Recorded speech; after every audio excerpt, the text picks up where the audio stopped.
enacted with this lawsuit to ensure that each and every one of you and that your children and grandchildren are safe. It needs to be done, and these ridiculous policies of the governor need to be stopped. I'm proud to introduce to you our partners that are here to support this lawsuit as they recognize the importance of public safety in the state of California.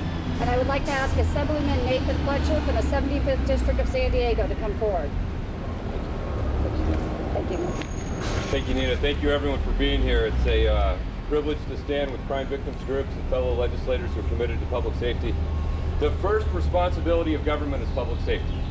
There is no duty more important than the safety of the public and the protection of the innocent.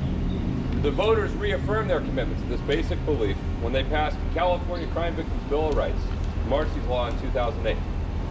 But unfortunately, this past summer, the will of the people and the cause of public safety was stepped on by a legislative majority that passed Senate Bill 18-3X over the strong objections of many of us here today.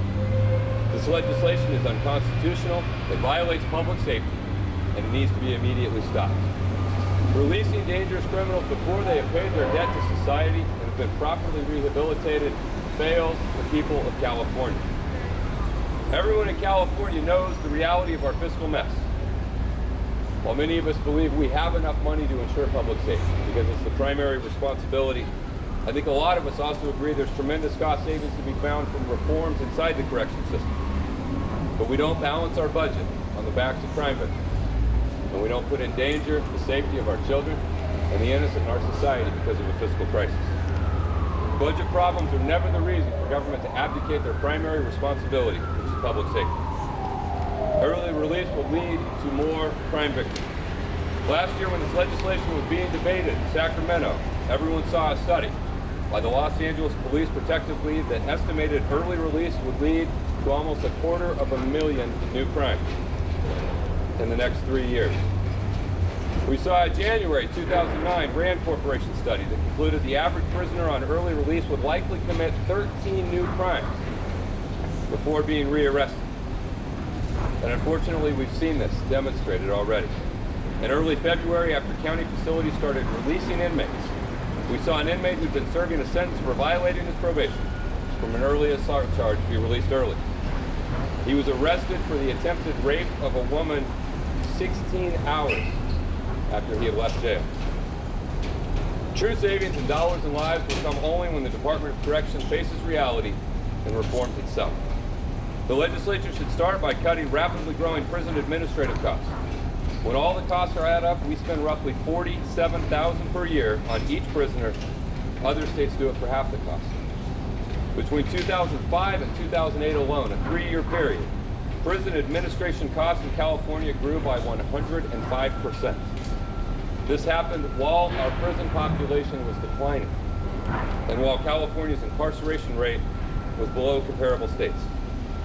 In the 10-year period between 1999 and 2009, the California prison population declined by over 8,000 inmates, but 18,000 correctional employees were added, a 37% increase.